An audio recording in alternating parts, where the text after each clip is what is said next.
contradicted by saying that sometimes he does remember, and that's when he's chosen to fight with Kaliya and when he lifted the Govardhan. Right.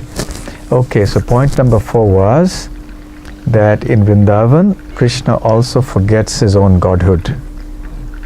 He loses knowledge of himself. Yes? And that is to taste some very sweet nectarian spiritual mellows like the Vatsalya Ras and so on. Okay, point number 5. Yes, okay. Yeah, go on.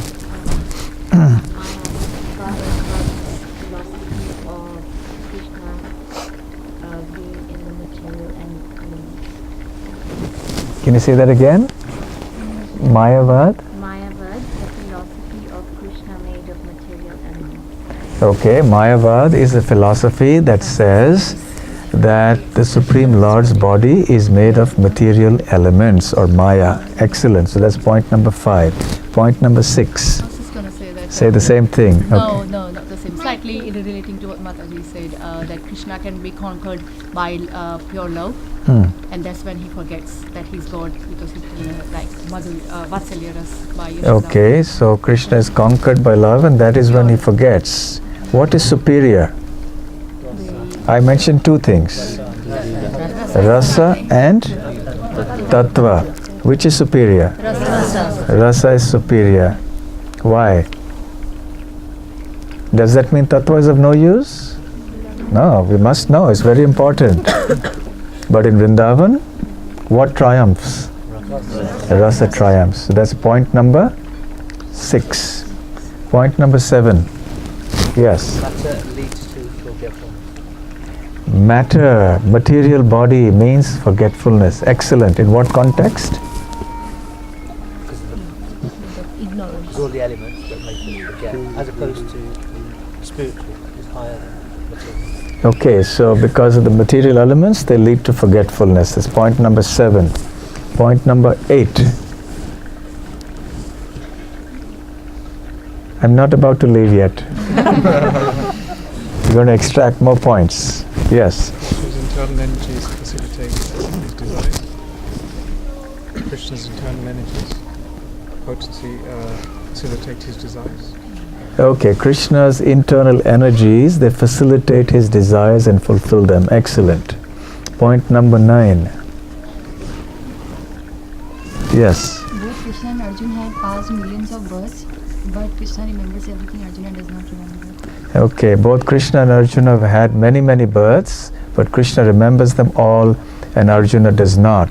Excellent. Point number 10.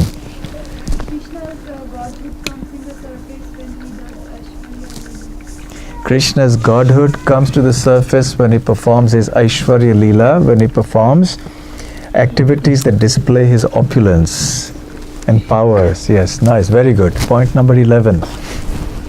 We should try and read the commentaries of our acharyas, especially Srila Prabhupada, because in his purport he's distilled all different acharyas' commentary and given us everything what we need for our spiritual perfection. Yes, so we should read the commentaries of Srila Prabhupada especially because he has given us the distilled commentaries of all the acharyas plus his own realizations which throw light on the scriptures. Point number 12. Yes. Krishna mentions that those who say that my body is impersonal, they have small knowledge and they don't know higher nature. Okay, verse 7.24 of the Gita, where Krishna says that the unintelligent think that I was originally impersonal and from the impersonal I have become a person. They do not know my supreme nature. Point number 12? 13. Yes, 13. Krishna sometimes remembers that he is God in Vrindavan. Okay, so Krishna sometimes remembers that he is God and sometimes forgets that he is God. 14. Gita was not spoken the first time to Arjuna. He spoke Gita to Sun God, and then he passed on the knowledge to his son. Wasn't because it was forgotten. He's speaking back to Krishna. Yes, so well, actually not for the first time, but earlier, because Krishna has spoken this eternally from time immemorial, right? But in this time he says, Krishna says, I spoke the sun god before this I spoke the Bhagavad Gita to the sun god, Vivaswan. Excellent. Point number 14. Yes. Okay, excellent. Our desires get fulfilled by Krishna according to what we deserve. Point number 15. Yes. Krishna knows, we have free will, but Krishna always knows how we can do and what we can do. Yes. Yes, we have free will. It's only that Krishna knows how we are going to use that free will. Point number 16. Oh, there's many more points. Yes. Krishna's body is spiritual, that's why he can remember everything. Excellent. Krishna's body is spiritual and it doesn't change birth to birth. Therefore, he can remember everything that happened in the past. On the other hand, our bodies are material and therefore we forget what has happened in the past. Why do we forget what happened a year ago? Because even then our bodies have changed. Even now our bodies are changing. From the time you came for this lecture to now, your body has changed a little bit. Some cells have died, some cells.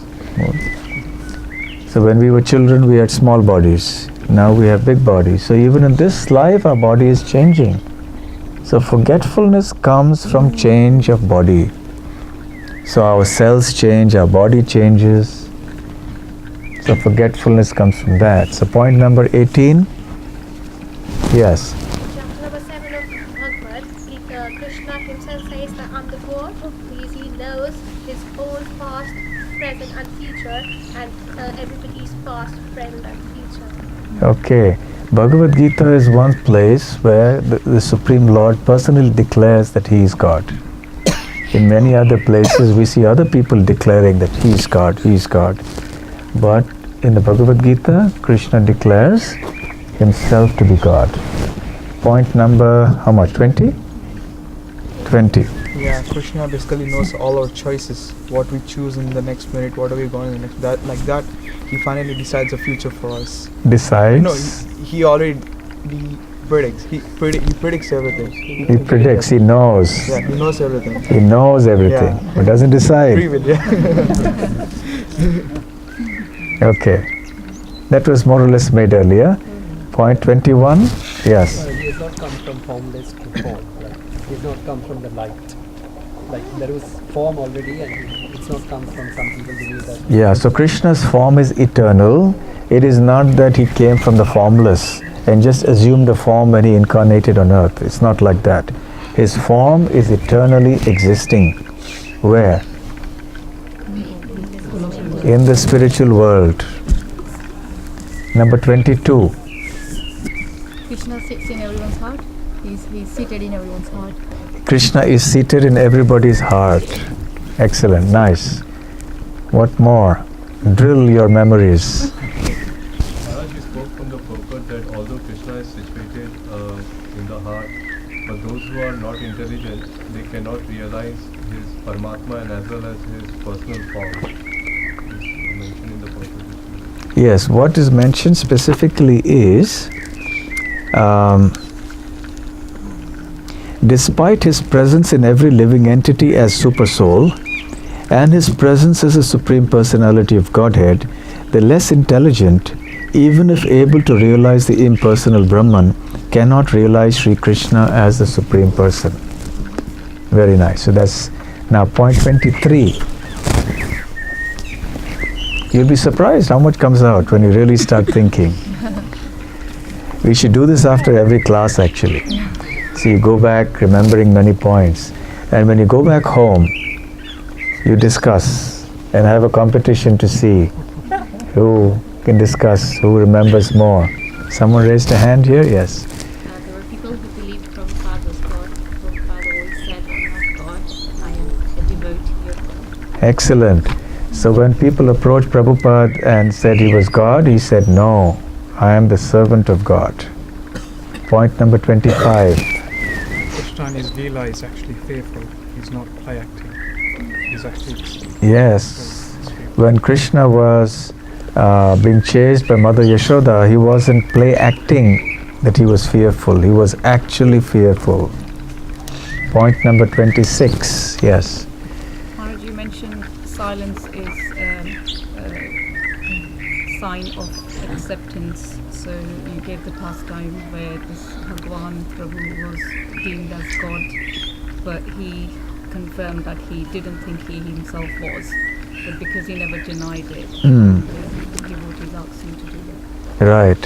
So silence is also a form of agreement or assent. So if somebody claims someone to be God, he should deny it if he believes that he is not God, rather than just be quiet. Yes? Good point. What else? 27. You mentioned that story of a yogi in New Vrindavan, I think, where he was disappearing things, and Prabhupada asked him to disappear birth, old age, disease and death. And Yes. So a magician came. Oh, magician. Actually it was P.C. Sarkar, who was a very famous magician. Yeah. And he came and he was making all sorts of things disappear. And then finally Prabhupada asked him, can you make birth, death, old age and disease disappear? And what did he answer? No, you can. That you can do, I can't do. So he is the transcendental magician. Okay, just another 2 points. Let's make it 30. And you said about a saint who was walking on the water. Like so that an ordinary man comes there and he says like, by just 25 pence I can cross over the river. But you have used such a spiritual energy to walk on the water. Yeah, what's the... He was a yogi, yes. This man learned yoga, got some mystic power, and to walk on the water, and everybody started considering him to be God. And this one man who was a devotee, from where was he? He was from Harrow. Right? So he understood that this was a fake. So he said, your whole power is just worth 25 pence. Okay, one last point. Anyone? Yes. The place where Krishna forgets that he is God is Vrindavan. Hare Krishna. Hare Krishna. So thank you all for participating in this program, coming here this evening. And please make every satsang a learning exercise. Whenever we attend, we should hear attentively, try to remember, discuss with each other when we go back. That will make our time spent very fruitful. And Prabhupada will be very happy with this approach. So, Hare Krishna, and thank you very much. So, Hare Kirtan Prabhu and Maharaj, Mataji and Madhava, thank you for your hospitality.